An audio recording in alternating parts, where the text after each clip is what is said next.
Now, joining us in the studio to reflect on what it takes to drive economic reforms in Africa is Mikheil Saakashvili, the former president of Georgia. Mr. President, thank you so much for joining us today. Thank you for inviting me. You have a very interesting story to tell in terms of the changes we saw in Georgia. But when you look at Africa today, do you get the sense that you have those images of Georgia pre-2004? Absolutely. When I was driving all the way from the airport in Lagos, I had these windows without lights, and they brought back memories of my country in the 90s. And we had very similar problems: failure of infrastructure, huge problem with corruption, huge problem with the bureaucracy and poverty.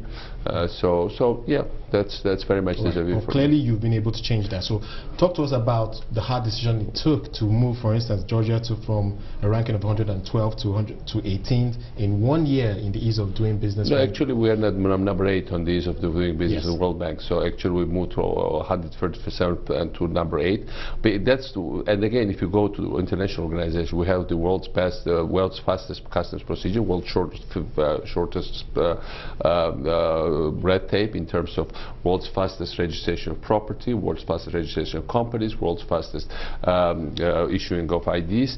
So say if we want to get a construction permit in Georgia to build up 50-story skyscraper, it would take you 3 to 5 hours. It doesn't take more. Or if you buy or sell a house, it would take 5, 7, 8 minutes. So it's or car a few minutes, and so passport 5 minutes. It's a very interesting statistics. Yes, but what are the hard decisions that you have to take? Yeah, and actually what happen? we did, we curtailed. We did several things. 90% of regulation were scrapped. We scrapped the whole entire agencies. They were there to extract money from people, not to help them. We fired the entire police force and replaced the whole police yes, force. And we were for a few months without almost no police, no traffic police whatsoever, and almost the rest of the police was also gone. But then we recruited young people, gave them new salaries, new equipment, and then basically confidence in the police grew from 4% to 90%, which means that they're universally loved. So the main lesson is that we had 10% of society that was flourishing on poverty, flourishing on corruption, flourishing on people not having electricity. And what we did is that we went against the interest of this 10%. This 10%, of course, they were small in numbers, but they had interest in keeping status quo, even making things worse. Right. But of course, these people were not just numerically small, but they had money, they had media, they had power, they had all kind of leverages to get rid of us. But somehow that's why revolution happened, that we got rid of this 10% influence. We managed to do all these reforms, and of course eventually this 10% regrouped. Eventually people of course get fed up with every government, so in the end my government was defeated in elections by very much the old elements. However, they couldn't touch the institutions because institutions are already there. Right. The anti-corruption procedures are already there. Right. The people have seen the results. So the problem is that it's important to show once the results, once you have a breakthrough, once you have a positive example. And by the way, I saw in Lagos there are lots of improvement on electricity, there's some improvement on transportation lines. I was talking with Governor Fashola here. And interesting, I mean, once you show a small difference, even small difference, because I was head of local self-government, that's where we started. Right. Once with small things like children's playgrounds, few streets lit up, few buses added here and there, and then people believe you that you can deliver, then they follow. The problem is that in many democracies, one government is worse than another. And then people go on with vicious cycles, they elect new government every time, and every time they just come to steal money and leave. And then the problem is that people no longer believe in democracy, so they just sell their votes. Okay, the no government will help us, let's sell our votes. But clearly there must have been quite a few vested interests in the government, in society generally. Yes. Talk to us about dealing with that. Yeah, well, as I said, I mean, there were lots of corrupt officials in Georgia, and so when our government took over through revolution, because people got fed up and went to the street en masse, and there were clashes and everything, but in the end it was more or less peaceful, and we got rid of the government because army and police didn't obey orders to shoot at people, more or less didn't obey it, and so we had to go in and not only sack them, but some corrupt officials had to be arrested, but then they just paid back the money to the budget, and then they moved on. My predecessor owned the biggest cell phone company in Georgia, President Shevardnadze. Now his son-in-law was arrested. He paid, and they wouldn't pay pensioners for many months, so he paid back all the arrears to all pensioners of my 5 million people country. It was 3 months arrears from his tax arrears. However, one thing we should keep in mind.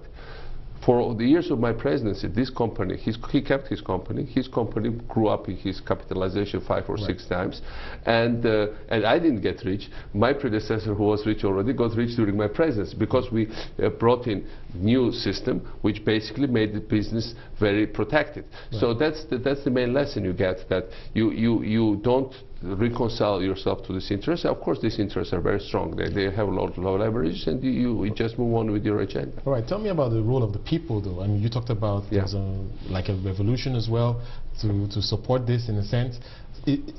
Where is the voice of the people in driving this change? I think it's absolutely decisive, because that's the point, that people who do bad things, they're always in minority. But the problem is that the rest of society cannot unite against them.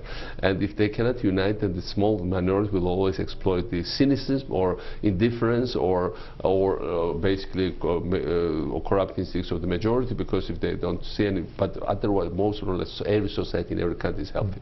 So the main thing for people to see what's their interest. Their interest is to sideline this corrupt interest and to move on. And once people saw results that it's easy to do business, it's easy to, it's education system where they eradicate corruption. That was the main thing, because in order to get to university you had to pay bribe everywhere.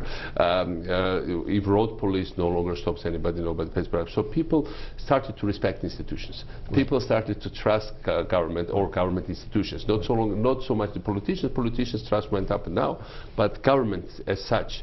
And when people start to adopt it, their government, that's their country, it's their government, it's their stake in their future, then they can do miracles. And I think in our case, I mean, social control was very important, because the new police cannot get corrupt because socially they are controlled. Socially, I mean, the people respect them, but they expect them to, in return, to deliver what they expect from. Interesting points you're making there. Okay, but let's talk a bit about the view that Africa, for instance, needs to develop itself, invest in itself, as opposed to looking outward for investments. I mean, I know a lot of foreign direct investment has flowed into Georgia, but talk to us about well, the it's country very itself. important. FDI was very important, of course, in Georgia, because it's the FDI-driven economy. We don't obviously have oil and gas or in that quantities. But what is important, that not to take blindly any advice from outside, because we never did. Because there were all IMF and the others would say, you do this and this or that or else. I said, no, go to hell, because we know better. We feel we are with our hearts what needs to be done. And so, for instance, we slashed our taxes by 65%, and IMF said, you are killed. You are out of program. We will never finance you again. We said, well, okay, give us 6 months. And then they saw our tax incomes went up because we legalized the economy. So it was index of reduced corruption. And sometimes even some international organizations, of course this is not universal, they're generally helpful, but they also have stake in keeping this system, because there are lots of kickbacks, government contracts and stuff. So it's not like